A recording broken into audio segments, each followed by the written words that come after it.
Hello everyone, I'm Lewis from Want to Lose This Football Mime. Today's video is going to be a very interesting video. I'm going to do my Arsenal Tottenham combined 11. I'm recording this just after today's North London derby. Arsenal 2, Tottenham Hotspur 2. Sadly couldn't watch the game because Liverpool were on at the same time. Who puts Arsenal Tottenham 2 o'clock kickoff and Sheffield United Newcastle half 4? I don't know how they decided, but seriously, that's weird. But anyway, yeah, this is gonna be interesting. I did decide my combined 11 before the game. Obviously, just didn't have time to record it. But it hasn't changed. I've not changed it because of today's game. It's staying exactly the same. So in goal, there's three keepers obviously to choose from: Ramsdale, Rhea, and Vicario. And Vicario has been fantastic so far for Tottenham since signing in the summer. I think he's been really good, made some impeccable saves. Ramsdale versus Rhea. Obviously, a lot of people are criticising Mikel Arteta for having two first choice goalkeepers. But I'm gonna go for David Rhea. I think Vicario, we'll just have to keep giving him more time. Maybe at the end of the season this could be completely different, but he's made a really good impression. It's hard to compare players. David obviously been in Premier League for a while now, and Vicario's only played 5-6 games, so it's hard to really compare the both of them. But yeah, I'm gonna go for Rhea. I think yeah, it looks like he's gonna be starting over Ramsdale now, but he's starting the last 3 games in a row, 2 clean sheets out of 3. He's looked really good. He made some really good saves today against our Tottenham, including a Brennan Johnson shot, which he did really well saving. So he did make some good saves today. And David Rhea, I think he's a really good goalkeeper. I also think Ramsdale's a good goalkeeper, especially shot stopping. Obviously, he's made some really good saves, big games like that Anfield game last year. He was unbelievable. I couldn't believe my eyes at some of the shots he saved. But yeah, I'm gonna go for David Rhea. I think he's a really solid goalkeeper. Looks a bit more comfortable than Ramsdale. But we'll just have to wait and see, and time will tell. But Vicario definitely deserves a shout out as well. Right back, Porro versus White. I'm a fan of Pedro Porro. I do like him. Looked a bit shaky last season, but he's had a really solid start this season. But he looks like a really talented right wing back. But it's hard to not praise Ben White. Obviously, switch from centre back to right back, and he did absolutely brilliant last season. So I'm gonna put Ben White in at right back. I think he's been really good for Arsenal since he signed from Brighton. So yeah, it's hard to pick Porro over White. I think Porro's definitely a one to watch. He's really young. He looks really good going forward. Obviously defensively, I think he can improve, but time will tell.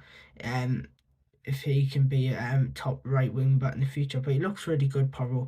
But it's hard not to put Ben White in this team, and that is why I put him in. I think he looks more solid, more comfortable, and better all around. And full back Ben White at the moment. But again, if we do this at this time next year, I think this team could be very different, especially how Tottenham have been performing under Ange Postecoglou so far.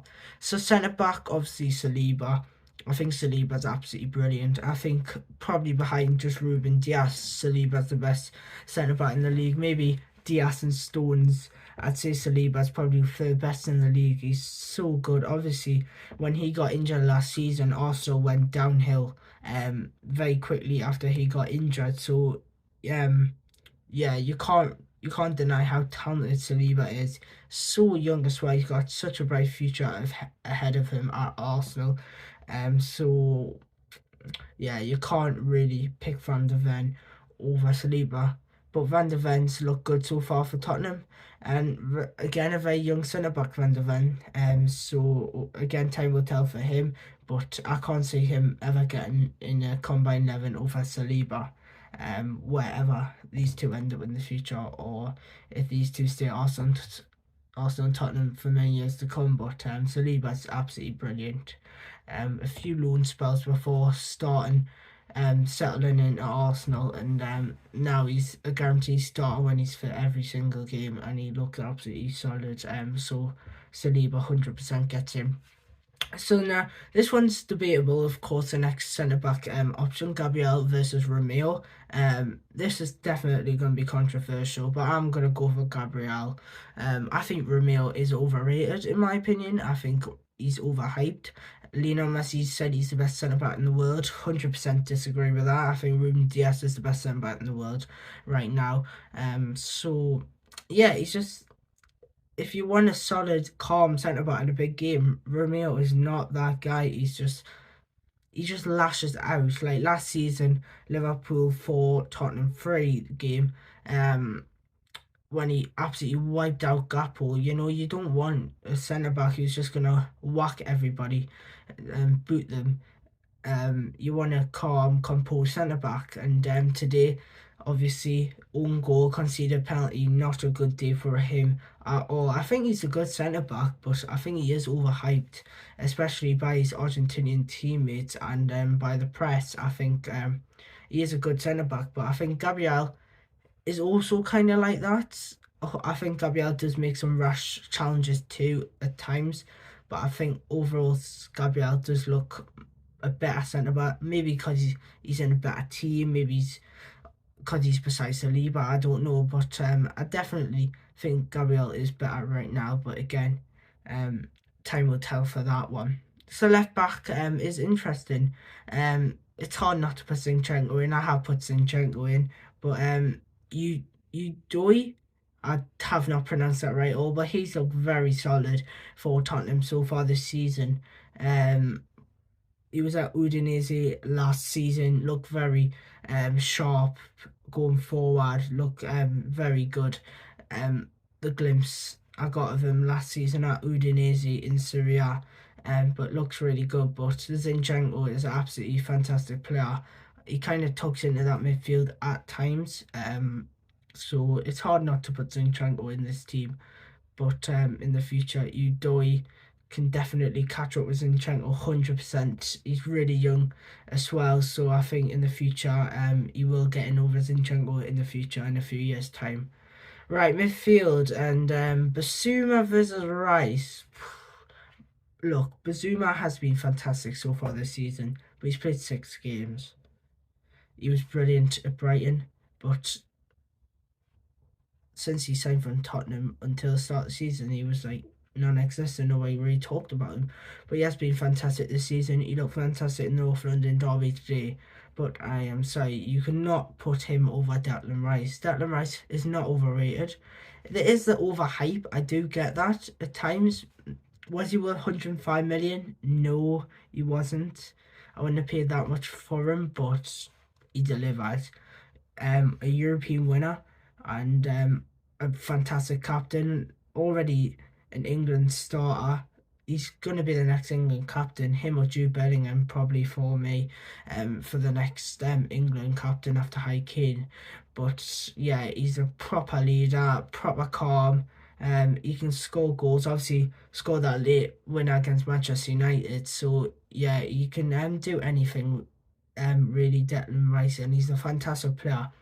And he's definitely not getting in over Basuma, but I will give credit to Basuma. I think he's done fantastic so far this season. He's looked absolutely solid under Postecoglou so far, and he was fantastic at Brighton. He was a fantastic player at Brighton before Tottenham signed him, but from the moment Tottenham signed him till this season, I didn't really hear much about him, didn't really see much of him, and he didn't really do much. But under Postecoglou, he looks like a completely different player, and he looks like the player he was at Brighton. But you can't deny Declan Rice's talent, and that is why I've put him over Basuma. Yeah, this is very heavy Arsenal. I do apologise for that. I did try to balance it out, but I just can't. I know Tottenham have been fantastic so far this season, but I can't really put players in over 6 games unless I feel like they deserve to be in. But next, another Arsenal player, Martin Odegaard, absolutely sensational. One of the best midfielders in the world, in my opinion. He's that good. I really think he's that good. He runs the show. He's professional. He's a fantastic captain, and yeah, no doubt you get into the starting 11. You get into pretty much any midfielder in the world. Really, Martin Odegaard. He's that good, and you can't deny how good he is. So the other midfielder I'm going for is a Tottenham player. It's James Maddison. Bargain of the summer, no doubt. What a signing. He has 2 assists today in the North London derby. Absolutely superb footballer. No doubt that James Maddison gets into this team. He's absolutely fantastic. 40 million. I don't know how every big club in England didn't battle for him. Only 40 million, really. It surprises how cheap he went for, and that he went to Tottenham. I thought big, like even bigger clubs. I thought even Arsenal could have went for him. I think Arsenal probably could have signed him instead of Kai Havertz. I thought Liverpool could have went for him, but obviously we got Dominic Slaughter so I'm happy with him. Really happy with him, by the way. But 40 million, what a price that is! What a bargain! So yeah, Tottenham have got a steal here. So we're going on to left wing, and this is the hardest one for me to do. Martinelli or Son. I thought I could have put Son through the middle, but I didn't think that was fair. I want to make this interesting. So I am going to do Martinelli versus Son. This is hard. Obviously, Martinelli is injured, but yeah, I'm going Son and Martinelli. This is really, really hard. I am going for Son. I think Son on his day is world class. I think Martinelli on his day is world class too. I think Martinelli, obviously how young he is, he's going to be even better in the future. Right now, I'm going to go for Son. This is really tough. I feel like people do disrespect Martinelli. Obviously, everyone says Saka's like guaranteed star, but like Martinelli he's brilliant. He's absolutely unbelievable.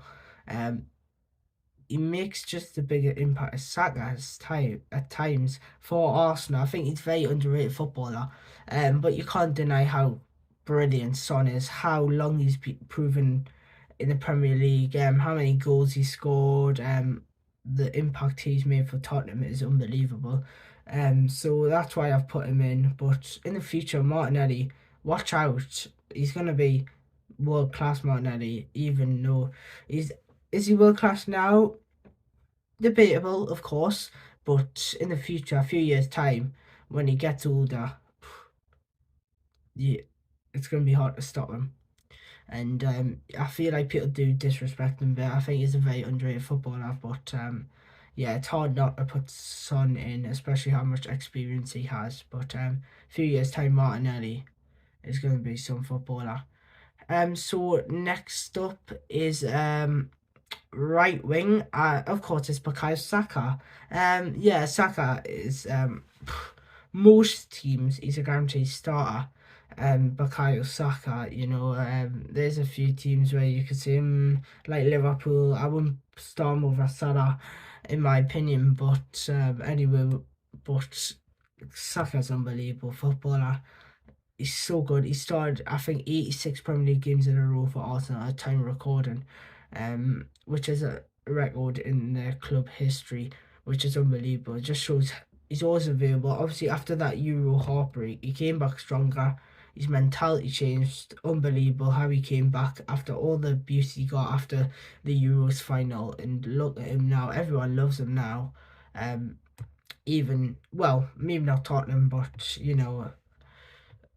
he's an unbelievable footballer and 100% in most people's team. Right, finally striker, Gabriel Jesus versus Richarlison. Quite easy. I'm going Jesus. I think Richarlison does get over hate. A lot of hate, too much hate in my opinion. I think he's a good footballer. Obviously, it is a bit funny that he only scored, I think, 1 Premier League goal last season. To be fair, it was at Anfield, so I can't really say anything. But I think the criticism he gets from especially Mikel Antonio is absolutely stupid. Especially Mikel Antonio, who only scored probably like 5 Premier League goals last season, so I don't really think he can talk. Um, but Richarlison on his day is a very, very good striker. But obviously, Gabriel Jesus is a fantastic footballer. He isn't an out and out goal scorer, Jesus. Like, he's not like a Haaland. I think that's what Arsenal do lack. Like, City have a Haaland. Like, Liverpool have Nunez now, who is starting to bang goals now. Um, who else? Like, that's what they do. Like, that's what City have. That's what Liverpool have. Man U don't have it yet. Chelsea don't have it yet. I think Jackson Highland will be it in the future, not for a while. But Jesus, he's not an out and out goal scorer. He's not a world class striker, but I think he's a very, very good striker. But he's like not an out and out goal scorer. He's not gonna score a hat trick every week or anything. He's not gonna get 36 goals, or he's not gonna get over 20 goals. But he's still a fantastic footballer, and he brings the streets to the pitch, and that's what he said is the difference between him and other strikers, that he does bring that Brazilian flair and the streets to the pitch, and that is why he's such a good footballer. Um, so yeah, unbelievable player. So yeah, that is my combined 11. Only two Tottenham players. I know that's very harsh, but how good Arsenal are, how good their starting 11 is, it's hard not to put the players I put in. But I feel like next season this could be very different, especially if Tottenham keep up the form under Ange Postecoglou. I think they've been really, really good so far. Tottenham, but it's just if they can keep it up, they're still unbeaten. So, and they've got a point away at the Emirates, so they'll be very happy with that. But Ange Postecoglou has had a fantastic start to life at Tottenham, and I think he's a very good manager, very respectable, humble manager. So yeah, definitely a team to watch this season, Tottenham, and this combined 11 could be very different next year, or the next time these two even play later on in the season.